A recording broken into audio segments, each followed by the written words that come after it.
بسم اللہ الرحمن الرحیم رب اشرح لی صدری ویسر لی امری واحلل عقدۃ من لسانی یفقہوا قولی رضیت باللہ ربا وبالاسلام دینا وبمحمد صلی اللہ علیہ وسلم نبیا ورسولا۔ اللہ اکبر، اللہ اکبر، اللہ اکبر، لبیک لبیک لبیک یا رسول اللہ صلی اللہ علیہ وسلم۔ الحمدللہ رب العالمین والصلاة والسلام علی خاتم النبیین سید الرسل وخاتم المعصومین وعلی آلہ واصحابہ اجمعین۔ اما بعد فاعوذ باللہ من الشیطان الرجیم، بسم اللہ الرحمن الرحیم۔ والذین تبوؤوا الدار والایمان من قبلہم، صدق اللہ العظیم وصدق رسولہ النبی الکریم الامین۔ ان اللہ وملائکتہ یصلون علی النبی یا ایہا الذین آمنوا صلوا علیہ وسلموا تسلیما۔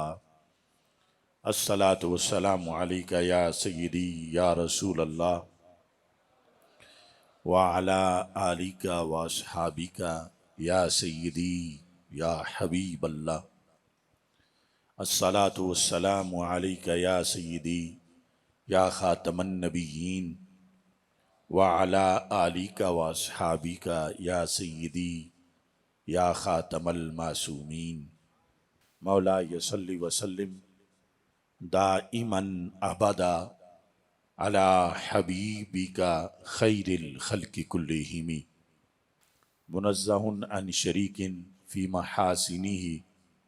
فجوہر الحسن فیہ غیر منقسم۔ محمد تاج رسول اللہ قاطبۃ، محمد صادق الاقوال والکلم، محمد ذکرہ روح لانفسنا، محمد شکرہ فرد علی الامم۔ رب صلی وسلم دائما ابدا علی حبیبک خیر الخلق کلہم۔ خدایا بحق بنی فاطمہ کہ بر قول ایماں کنی خاتمہ، اگر دعوتم رد کنی ور قبول، منو دست و دامان آل رسول صلی اللہ علیہ وسلم۔ زمانے کی گھٹن میں جب بلائیں آزماتی ہیں، زمانے کی گھٹن میں جب بلائیں آزماتی ہیں، مجھے شہر مدینہ کی ہوائیں یاد آتی ہیں۔ حنین و بدر کا ہو مارکا یا پھر یمامہ ہو، مجھے اصحاب و عطرت کی وفائیں یاد آتی ہیں۔ نظر آتے ہیں جب مجھ کو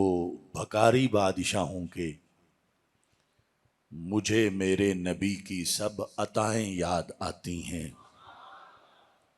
کسی کو ناز دولت پر، کسی کو ہے حکومت پر،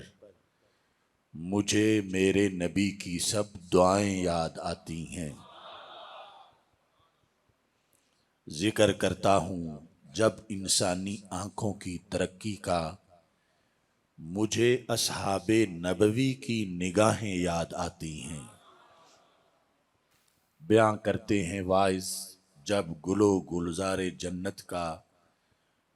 مجھے شہر نبی کی ساری راہیں یاد آتی ہیں۔ شکایت تشنگی کی جب بھی ہوتی ہے زمانے کو، ہمیشہ سے برستی وہ گٹائیں یاد آتی ہیں۔ اے آصف گرچہ یارانے چمن القاب دیتے ہیں، مجھے تو بہت سی اپنی خطائیں یاد آتی ہیں۔ اللہ تبارک و تعالی جل جلالہ و عم نوالہ و تم برہانہ و عظم شانہ و جل ذکرہ و عز اسمہ کی حمد و ثنا اور حضور سرور کائنات، مفخر موجودات، زینت بزم کائنات، دستگیر جہاں، غم گسار زماں، سید سرواراں، حامی بے کساں، قائد المرسلین، خاتم النبیین، احمد مجتبی، جناب محمد مصطفیٰ صلی اللہ علیہ وعلی آلہ واصحابہ وبارک وسلم کے دربار گوہر بار میں ہدیہ درود و سلام عرض کرنے کے بعد السلام علیکم ورحمۃ اللہ وبرکاتہ۔ رب ذوالجلال کے فضل اور توفیق سے عشرہ ذوالحج کے نہایت ہی بابرکت ایام میں مرکزی جامعہ جلالیہ رضویہ مظہر الاسلام داروغہ والا لاہور میں ہم سب کو آرزوئے مدینہ کانفرنس میں شرکت کی سعادت حاصل ہو رہی ہے۔ میری دعا ہے رب ذوالجلال ہم سب کو بار بار حرمین شریفین کی زیارت اور حاضری کے توفیق عطا فرمائے۔ رب ذوالجلال نے مدینہ منورہ کو سرور کونین حضرت محمد مصطفیٰ صلی اللہ علیہ وسلم کی نسبت سے وہ محبوبیت کا مقام عطا کیا ہے کہ دنیا بھر کے شہروں میں سے جس شہر کی یاد میں سب سے بڑھ کے آنکھیں روتی ہیں وہ مدینہ منورہ ہے۔ اس امت کے اندر شہروں میں سے جس شہر کی فضیلت پر سب سے زیادہ لکھا گیا اور امت کے شعراء نے اور مختلف سفر نامے لکھنے والوں نے جس شہر کے لحاظ سے سب سے زیادہ لکھا وہ مدینہ منورہ ہے۔ اور مدینہ منورہ کی محبت ہمارے آقا و مولا حضرت محمد مصطفیٰ صلی اللہ علیہ وسلم نے اللہ سے مانگی اپنے لیے اور اپنی امت کے لیے، اور وہ دعا قبول ہوئی، جس کے نتیجہ میں آج بھی امت کے دل اس شہر کی محبت میں دھڑکتے ہیں اور آج بھی اس کا عشق سینوں کے اندر موجود ہے۔ قرآن مجید برہان رشید میں اور احادیث رسول صلی اللہ علیہ وسلم مجموعی طور پر مدینہ منورہ کے تقریباً 115 اسماء گرامی ہیں، 115 نام ہیں، اور ہر نام ہی مدینہ منورہ کے فضائل اور مناقب پر دلالت کرتا ہے۔ اسی بنیاد پر پھر امت مسلمہ کے دل اس کی طرف متوجہ رہتے ہیں۔ سب سے بڑی وجہ سرور کونین صلی اللہ علیہ وسلم کی وہاں پہ جلوہ گری ہے۔ عربی کتب میں مجنوں کا کہ یہ اشعار موجود ہیں، امر علی الدیار دیار لیلا اقبل ذا الجدار وذا الجدارا وما حب الدیار شغفن قلبی ولکن حب من سکن الدیارا، کہ مجنوں نے کہا کہ جب میں لیلا کے شہر سے گزرتا ہوں تو کبھی اس دیوار کو چومتا ہوں، کبھی اس دیوار کو چومتا ہوں۔ امر علی الدیار دیار لیلا اقبل جداری وذا الجدارا، تو مجھے اس حالت میں جب وہاں کے لوگ دیکھتے ہیں کہ اس شہر کی یعنی جو لیلا کا شہر ہے اس میں بظاہر کوئی خوبی نہیں ہے کہ اس کی گلیاں چومنے کے قابل ہوں،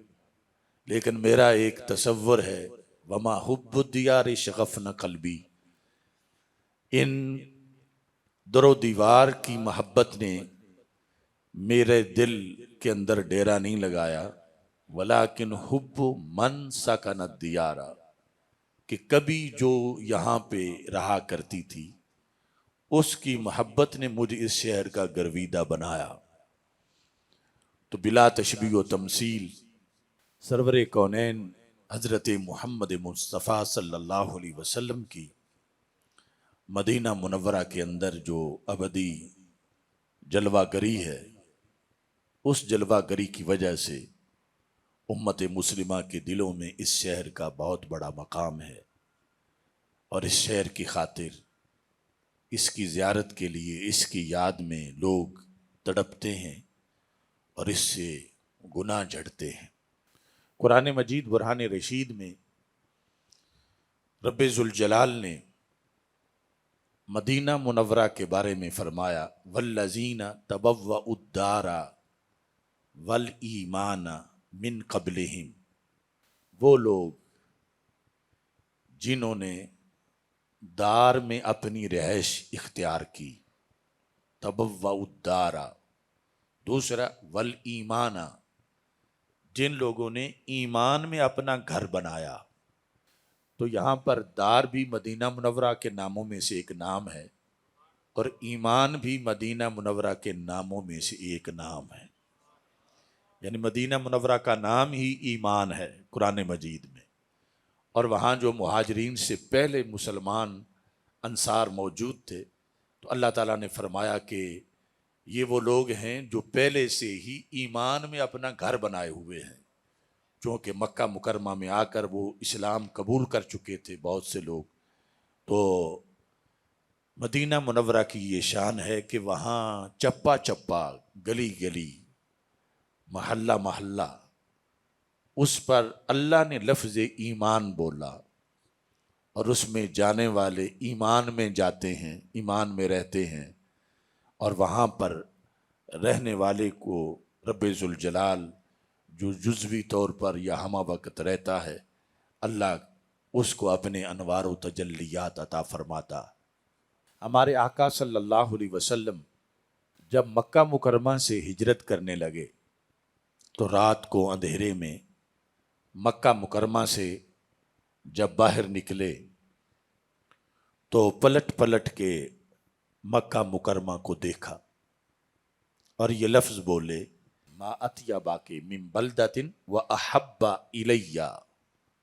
اے مکہ تو کتنا پاکیزہ شہر ہے اور کتنا میرا پسندیدہ شہر ہے، یعنی میرا محبوب ترین شہر ہے تو، لولا ان قومی اخرجونی من کے ما سکنت غیرہ کے۔ اس وقت تک ابھی مدینہ بنا نہیں تھا، تو سرکار نے فرمایا اگر میری قوم اے مکہ مجھے یہاں سے نکلنے پر مجبور نہ کر دیتی تو میں سوائے تیرے کبھی بھی کوئی اور مسکن نہ بناتا۔ اتنا مکہ مکرمہ کا مقام ہے، فرمایا کہ تو میرا محبوب ترین شہر ہے اور بڑا پاکیزہ شہر ہے، اگر میری قوم یہاں سے یعنی قریش مجھے نکلنے پر مجبور نہ کر دیتے، اور اصل میں یہ کہ اللہ کا حکم نہ ادا تھا، اور مقصد یہ تھا کہ اسلام دوسری جگہ جا کر پاورفل طریقے سے آگے پھیلے اور اسلام مضبوط ہو، اور پھر اسی اسلام کا سکہ مکہ مکرمہ میں بھی بیٹھے۔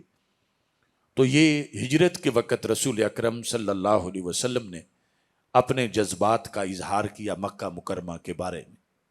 تو اس واسطے رسول اکرم صلی اللہ علیہ وسلم کی امت کے نزدیک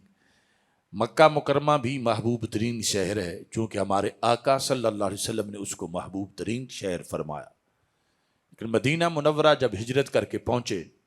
تو بخاری شریف میں ہے کہ مکہ مکرمہ سے جو پیار تھا صحابہ کا، یعنی جو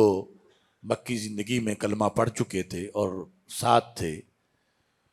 ان کو بار بار مکہ مکرمہ کی یاد آ رہی تھی، یعنی مدینہ منورہ پہنچنے کے بعد مکہ مکرمہ ان کو یاد آ رہا تھا۔ مکہ مکرمہ ویسے بھی انبیاء کرام علیہ السلام کا مسکن رہا، یعنی جس نبی کی قوم بگڑ جاتی تھی، کہنا نہیں مانتی تھی یا قوم ہلاک ہو جاتی تھی، وہ وہاں سے مکہ مکرمہ اپنے دور میں منتقل ہو جاتے تھے اور پھر آخری وقت تک مکہ مکرمہ میں ہی رہتے تھے اور مکہ مکرمہ میں ہی ان کا وصال ہوتا تھا۔ تو اس طرح بہت سے انبیاء کرام اپنے اپنے زمانے میں آخری ایام میں وہ مکہ مکرمہ میں ہی رہے۔ پھر وہاں کعبہ ہے، مناسک، مشاعر ہیں اور مختلف یادیں ہیں۔ تو صحابہ کرام جب مدینہ منورہ پہنچے، حضرت عائشہ صدیقہ رضی اللہ تعالی عنہا کا یہ فرمان ہے بخاری شریف میں کہ یاد مکہ میں صحابہ کو بخار ہونے لگا، حضرت بلال کو بخار ہو گیا اور حضرت صدیق اکبر رضی اللہ تعالی عنہ کو بخار ہو گیا۔ حضرت صدیق اکبر بخار کی حالت میں قصیدہ پڑھ رہے تھے جس میں اس گھاس کا تذکرہ تھا جو مکہ مکرمہ میں اگتی ہے، اور ان سارے مناظر کا وہ بار بار شعروں میں ذکر کر رہے تھے بخار کے اندر۔ تو حضرت عائشہ صدیقہ رضی اللہ تعالی عنہا نے رسول اللہ صلی اللہ علیہ وسلم سے درخواست کی کہ یقیناً مکہ مکرمہ کا بڑا مقام ہے اور صحابہ کی یادیں وہاں سے بڑی وابستہ ہیں، لیکن اگر یہاں یہ بیٹھ کے اس کی وجہ سے بخار ان کو چڑھتا رہا یاد مکہ میں، تو پھر یہاں جس مقصد کے لیے آئے ہیں وہ کیسے پورا ہوگا، اور اسلام کی سربلندی کے لیے یہاں کام کرنے کی بجائے یہاں ان کا دل ہی نہ لگے اور جہاں سے آئے ہیں وہاں کے پیار میں بخار ہو تو آگے قافلہ کیسے بڑھے گا۔ تو انہوں نے درخواست کی مسلمانوں کی ماں نے کہ یا رسول اللہ صلی اللہ علیہ وسلم، مکہ کی محبت تو ہے ہی، آپ اپنے غلاموں کے لیے مدینہ منورہ کی محبت کی دعا فرما دیں تاکہ یہ مکہ مکرمہ جو چھوڑ کے آئے ہیں اور اب ان کا دل نہیں لگ رہا اور حکم یہ ہے کہ یہاں ہی رہنا ہے۔ تو اس پس منظر میں حضرت عائشہ صدیقہ رضی اللہ تعالی عنہا کی درخواست پر ہمارے آقا صلی اللہ علیہ وسلم نے ایک دعا مانگی، اور اس دعا کا اثر آج بھی ہمارے سینوں میں موجود ہے۔ بظاہر تو اس وقت صحابہ کا دل لگانے کے لیے، اور جو پھر دل ان کا اتنا لگا کہ بعد میں جا کر اگر کسی کو مکہ مکرمہ میں وقت آیا تو انہوں نے کہا یا اللہ ہم نے نہیں مرنا ادھر، ہمیں مدینہ منورہ میں جا کے موت دے۔ مدینہ منورہ کے لیے ہمارے آقا صلی اللہ علیہ وسلم نے یہ دعا کی، اللہم حبب الینا المدینہ، اے اللہ مدینہ منورہ کو ہمارا محبوب بنا، بیلوڈ سٹی، حبب الینا المدینہ، ہمارے دلوں میں اپنے سمیت ساری امت، اور الینا میں صرف صحابہ ہی نہیں تھے، آپ بھی اس میں ضمن شامل تھے قیامت تک کے لیے، کہ جتنے بھی میرے غلام ہیں مجھے اور میرے غلاموں کو مدینہ منورہ کی محبت عطا فرما۔ کتنی محبت؟ تو اس میں دو آپشن رکھے، فرما کحبنا مکہ تا او اشدہ، کم از کم اتنی محبت جتنی مکہ کی ہمارے دلوں میں ہے، یا پھر او اشدہ اس سے کہیں زبردست محبت جو مکہ مکرمہ کی ہے اس کے مقابلے میں کہیں زیادہ محبت ہمارے دلوں میں مدینہ منورہ کی عطا فرما، یعنی مکہ مکرمہ کے برابر ہو کم نہ ہو، زیادہ ہو لیکن کم نہ ہو، اتنی محبت دے جتنی مکہ مکرمہ کی ہے، یا پھر اس سے بھی کئی گنا زیادہ محبت عطا فرما۔ یہ صدیوں پہلے سیدہ عائشہ صدیقہ رضی اللہ تعالی عنہا کی درخواست پر جو ہمارے آقا صلی اللہ علیہ وسلم نے دعا مانگی، جس کا ذکر صحیح بخاری شریف میں موجود ہے، اس دعا کا یہ اثر ہے کہ آج بھی امت کے دلوں کے اندر یہ محبت ٹھاٹھیں مار رہی ہے، اور پھر یقیناً مکہ مکرمہ سے بھی محبت ہے، لیکن اکثر جو امت ہے اس کے دلوں کے لیے او اشدہ کے جو الفاظ ہیں کہ سرکار نے زیادہ محبت مانگی، وہ دعا قبول ہو چکی ہے، اور مکہ مکرمہ سے محبت کرتے ہوئے پھر بھی زیادہ محبت جو ہے وہ مدینہ منورہ کے لحاظ سے آج بھی امت کے دلوں میں جلوہ گر ہے، اور یہ اس دعا کا اثر ہے جو اللہ کے رسول علیہ السلام نے مانگی تھی۔ یہ محبت مانگ کے لی تھی مدینہ منورہ کی، اور اس کے لیے دعائیں کثرت سے کی تھی۔ دوسری حدیث میں دعا کرتے کرتے فرمایا کہ اے اللہ، ابراہیم علیہ السلام نے، وہ تیرے نبی بھی ہیں، تیرے خلیل بھی ہیں، انہوں نے مکہ مکرمہ کے لیے دعائیں مانگی، اور مکہ مکرمہ کو تو نے بے شمار برکتیں عطا فرمائی۔ فرما آنا ادعوک للمدینہ، اے اللہ میں تجھ سے مدینہ منورہ کے لیے دعا کر رہا ہوں، بمثل ما دعاک لمکہ تھا، جتنی حضرت ابراہیم علیہ السلام نے مکہ مکرمہ کے لیے کی تھی، وَمِثْلَهُ مَعَهُ، اتنی کر کے پھر مزید ایک بار ڈبل میں مدینہ منورہ کے لیے مانگ رہا ہوں کہ اس میں زیادہ برکت دے، اس کے اندر زیادہ آنے والوں کو یا رہنے والوں کو نعمتیں عطا فرما، زیادہ رحمتیں دے۔ تو فرما انی حرمت المدینہ حراما، اے اللہ میں نے مدینہ منورہ کو حرم بنا دیا۔ تو یہ ہے کہ جس کی وجہ سے حرمین کریمین کہا جاتا ہے، حرمین شریفین کہا جاتا ہے، کہ رسول اکرم صلی اللہ علیہ وسلم نے مدینہ منورہ کو حرم قرار دیا، اللہ تعالیٰ کی طرف سے وہ قبولیت ہوئی، اور مدینہ منورہ کے حرم کی بھی حدود ہیں، اگرچہ بعض فقہی مسائل میں فرق ہے، حرم مکہ کے اور مسائل احکام ہیں، حرم مدینہ منورہ کے اور احکام ہیں، لیکن اللہ نے دونوں کو ہی حرم بنا دیا۔ مکہ مکرمہ تو پہلے ہی حرم تھا، لیکن مدینہ منورہ رسول اکرم نور مجسم شفیع معظم صلی اللہ علیہ وسلم نے پہلے دعا مانگی کہ اللہ اس کو حرم بنا دے، اور پھر فرما انی حرمت المدینہ حراما، میں نے مدینہ منورہ کو حرم بنا دیا ہے۔ اور اس کے لحاظ سے پھر رسول اللہ صلی اللہ علیہ وسلم نے ہر چیز ڈبل ہی نہیں بلکہ کئی گنا مانگی، اور وہ کئی گنا اس شہر کو عطا کی گئی۔ یہ سب سیاستہ کی حدیثیں ہیں۔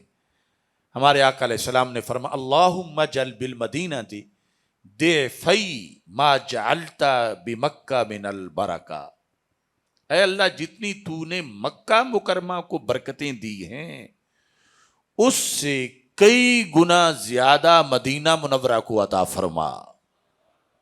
اللہم اجعل ضعفی ما جعلت بمکہ من البرکہ، برکت ہے، اضافہ، نشو و نما اور استقامت اور ثبات فی الدین۔ فرمایا یہ پہلے تو نے مکہ مکرمہ کو عطا کر رکھی ہیں، حضرت ابراہیم علیہ السلام کے دعاؤں کے نتیجہ میں مدینہ منورہ کے لیے دعا کر رہا ہوں، اس کے اندر برکتیں دیں اتنی یا اس سے زائد، دے فی کئی گنا، بلکہ یہاں پر دوسرا آپشن ذکر ہی نہیں کیا برابر کا، اللہم اجعل بالمدینہ ضعفی ما جعلت بمکہ من البرکہ، رب جتنی تو نے مکہ مکرمہ کو برکتیں دی ہیں اس سے کئی گنا برکتیں تو مدینہ منورہ کو عطا فرما دے۔ اس بنیاد پر نبی اکرم نور مجسم شفیع معظم صلی اللہ علیہ وسلم کی دعاؤں کا یہ اثر ہے کہ پھر صحابہ کے دلوں کے اندر اور پھر بعد میں امت کے لحاظ سے یہ محبت دلوں میں راسخ ہوئی، یہاں تک کہ حضرت سعد بن ابی وقاص رضی اللہ تعالی عنہ حجۃ الوداع کے موقع پر، یعنی مدینہ منورہ سے مکہ مکرمہ حج پر گئے ہوئے تھے، تو وہ بیمار ہو گئے، اور بیماری اتنی زیادہ تھی کہ انہوں نے سمجھ لیا کہ اب میرا وقت وفات آ گیا ہے۔ رسول اللہ صلی اللہ علیہ وسلم ان کے خیمے میں تشریف لے گئے، یہ سب کچھ بھی بخاری شریف میں ہے۔ جب آپ تشریف لے گئے تو حضرت سعد رضی اللہ تعالی عنہ رو رہے تھے، تو ہمارے آقا صلی اللہ علیہ وسلم نے فرمایا سعد کیا موت کی وجہ سے ڈر گئے ہو اور رو رہے ہو؟ تو انہوں نے کہا یا رسول اللہ صلی اللہ علیہ وسلم، میں موت کی وجہ سے، موت کے ڈر سے نہیں رو رہا، میں جو مدینہ منورہ میں فوت ہونے کا ثواب ہے اس سے محروم ہونے کی وجہ سے رو رہا ہوں،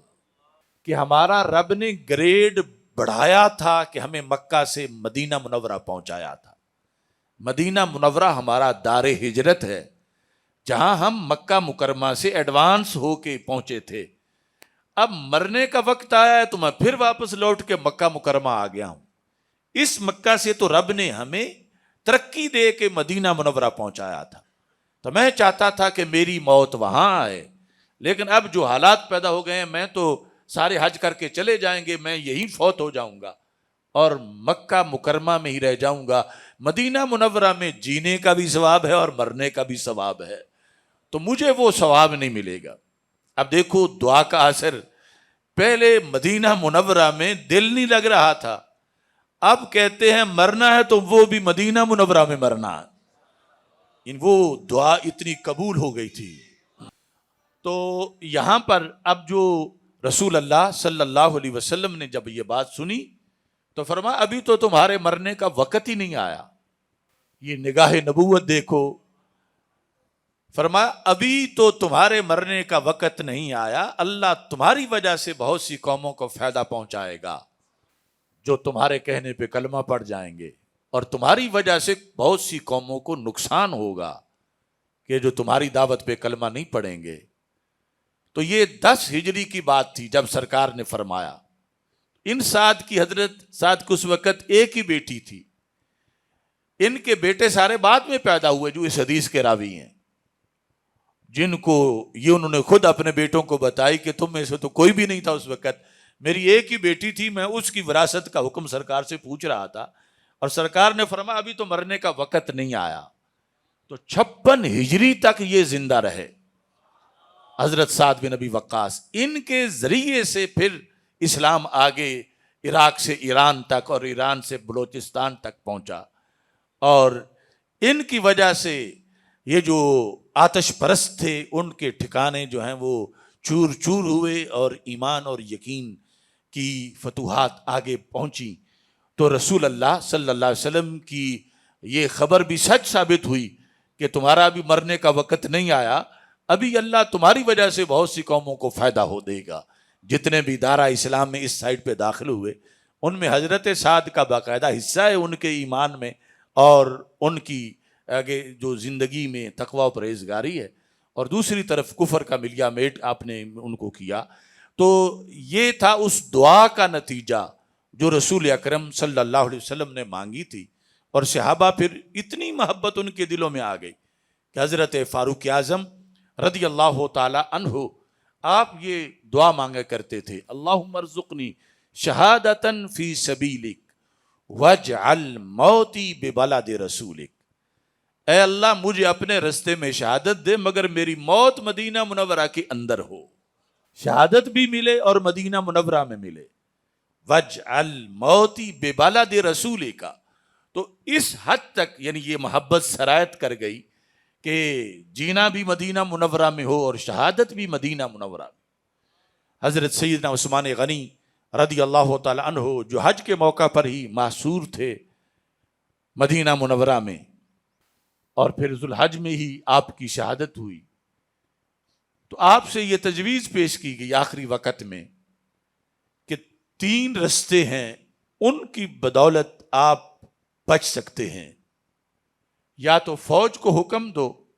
وہ ان باغیوں کو کچل دے جنہوں نے آ کے مدینہ منورہ کا امن خراب کر رکھا ہے اور آپ کا پانی تک بند کر دیا گیا ہے، تو آپ اپنی فوج کو حکم دے جو حکم کی منتظر ہے، یا پھر گھر کی پچھلی جانب سے نقب لگا کے نکلیں اور مکہ مکرمہ چلے جائیں، وہاں سارے صحابہ اکٹھے ہیں حج کے موقع پر اور وہ حفاظت کریں گے، یا پھر آپ شام چلے جائیں اور حضرت امیر معاویہ رضی اللہ تعالی عنہ وہاں گورنر ہیں ان کے پاس رہیں۔ تو آپ نے یہ تینوں تجویزیں مسترد کر دیں، فرمایا جہاں تک میں اپنی فوج کو حکم دوں، فرمایا میں وہ پہلا بندہ نہیں بننا چاہتا جو اپنی جان بچانے کے لیے اپنے رسول صلی اللہ علیہ وسلم کے شہر کی گلیوں میں مسلمانوں کا خون بہا دے، میری جان چلی جائے تو چلی جائے، میں شہر حبیب کا تقدس پامال نہیں ہونے دوں گا۔ اس واسطے میں اپنی فوج کو حکم نہیں دوں گا کہ وہ میری جان کی حفاظت کے لیے مدینہ منورہ کی گلیوں میں جنگ کریں۔ فرمایا جہاں تک مکہ مکرمہ جانے کی بات ہے تو لم افارق دار ہجرتی و مجاورات رسول اللہ صلی اللہ علیہ وسلم۔ فرمایا مکہ مکرمہ جانے سے یا شام جانے سے میری جان تو بچ سکتی ہے، لیکن دار الہجرت میں شہادت کا ثواب نہیں مل سکتا۔ فلن افارق لم افارق دارا ہجرتی۔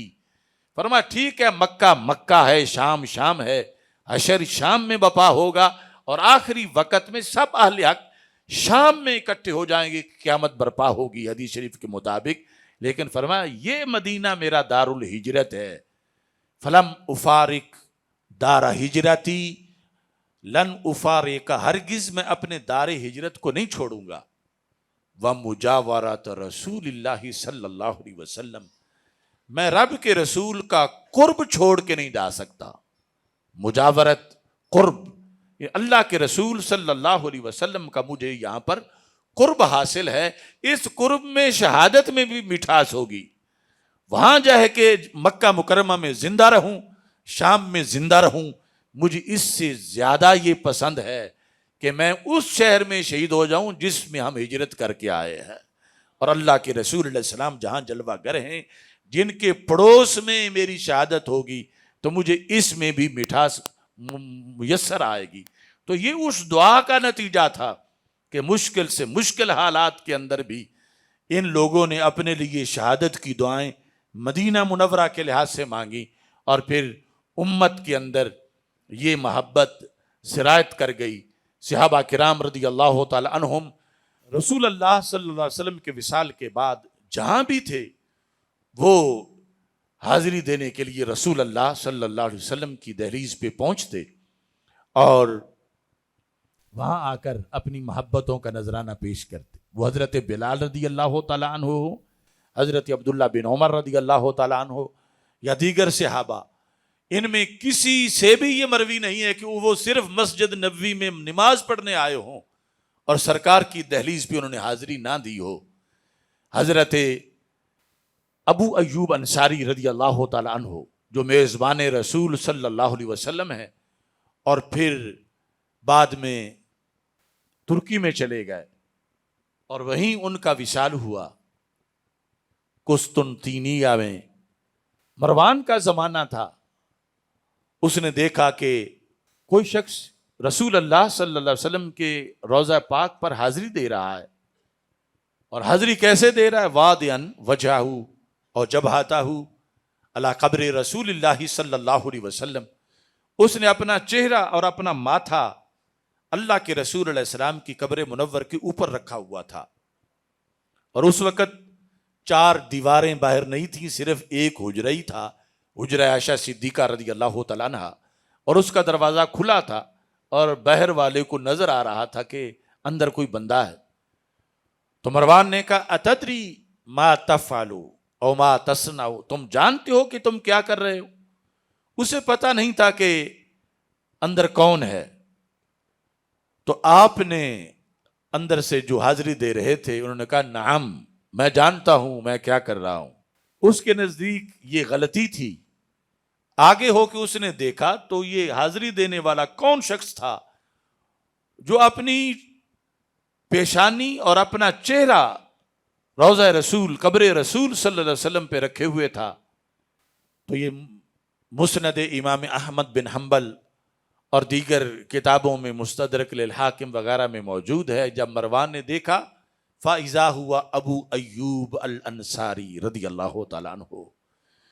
کو حاضری دینے والا کوئی ملنگ بدھو یا بدعتی نہیں تھا، وہ حضرت ابو ایوب انصاری رضی اللہ تعالیٰ عنہ تھے، اور اللہ کے رسول علیہ السلام کے مرقد پہ حاضری دے رہے تھے۔ تو جب آگے ہو کے دیکھا تو انہوں نے پھر اب اس کو جھڑکا مروان کو،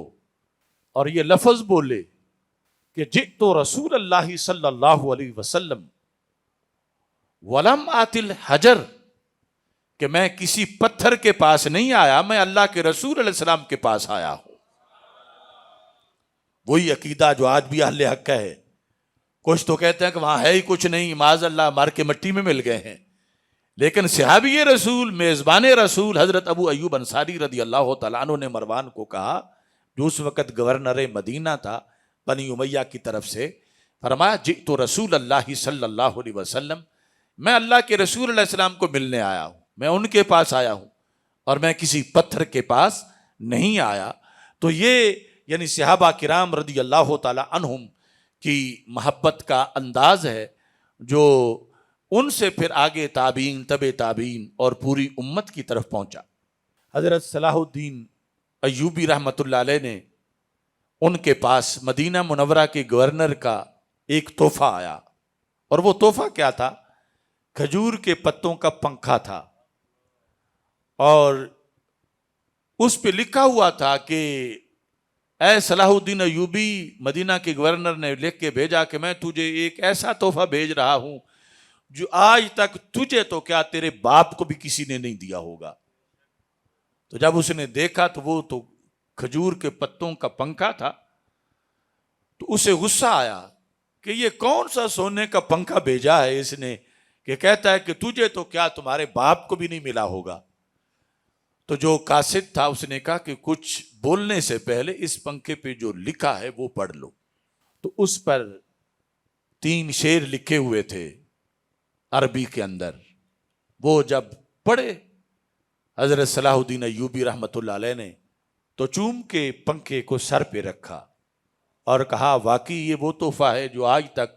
مجھے یا میرے باپ کو کسی نے نہیں دیا تھا۔ اس پہ لکھا تھا انا من نخلۃ تجاور قبرا ساد من فیہ سائر الرسل ترا شبلتنی سعادت القبر حتی سرت علی راحت ابن ابی ایوب اقرا۔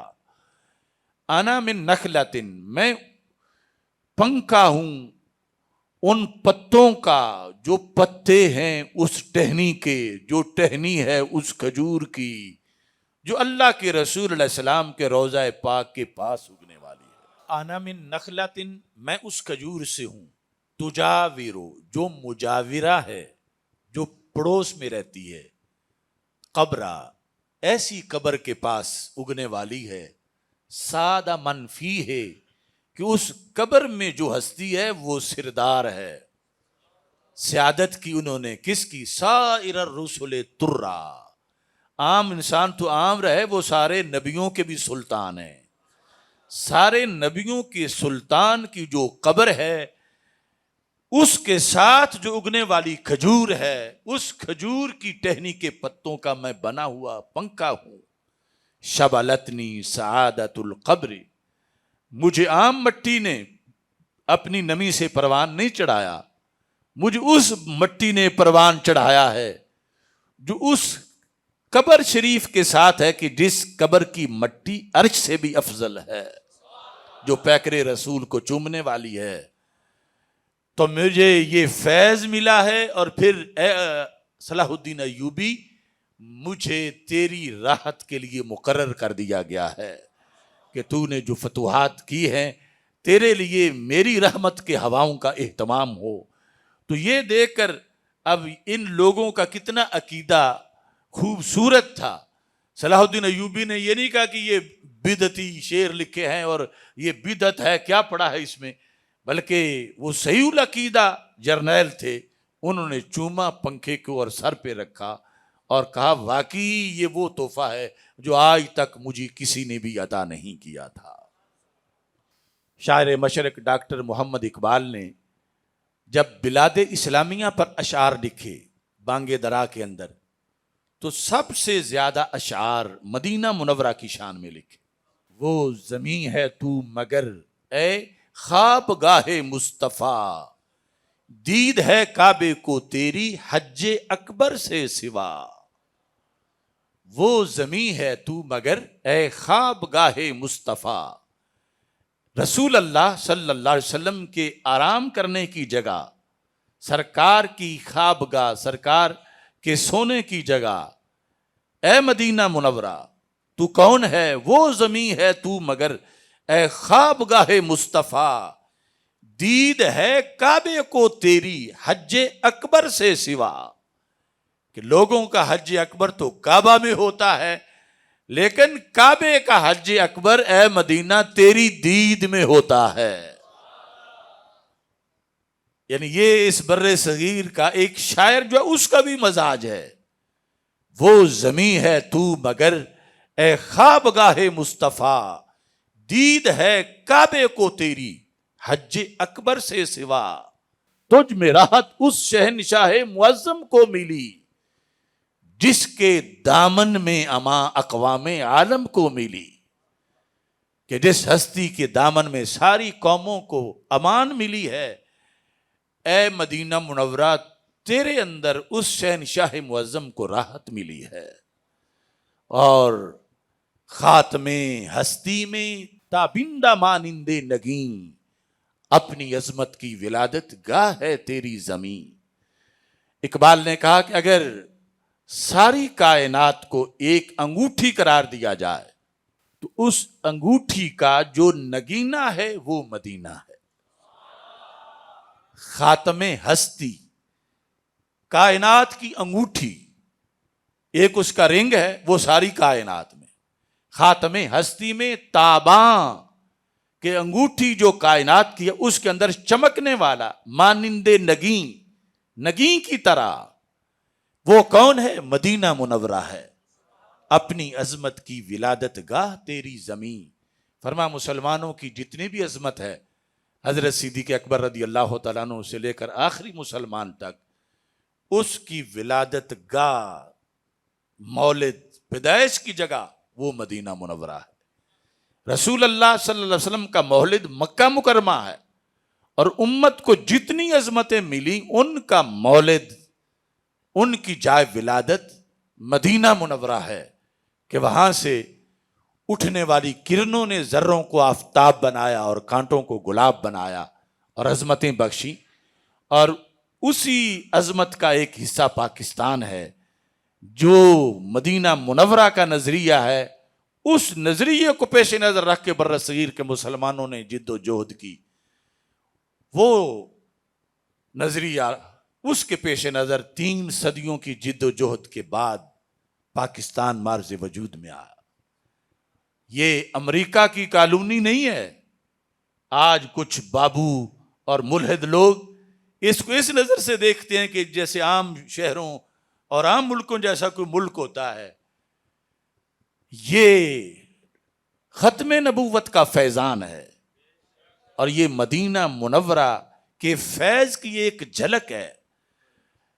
یہ اس فیض پہ بننے والی مسجد ہے. اگرچہ اس کو آج تک آباد نہیں کیا جا سکا، لیکن اس کو مسجد کے نقش قدم اور نظریے پر بنایا گیا تھا. تو اس بنیاد پر یہ برٹش رول اور نیو ورلڈ آرڈر کے لیے نہیں بنایا گیا تھا، یہ نظام مصطفیٰ صلی اللہ علیہ وسلم کے لیے بنایا گیا تھا. زندہ آباد، زندہ.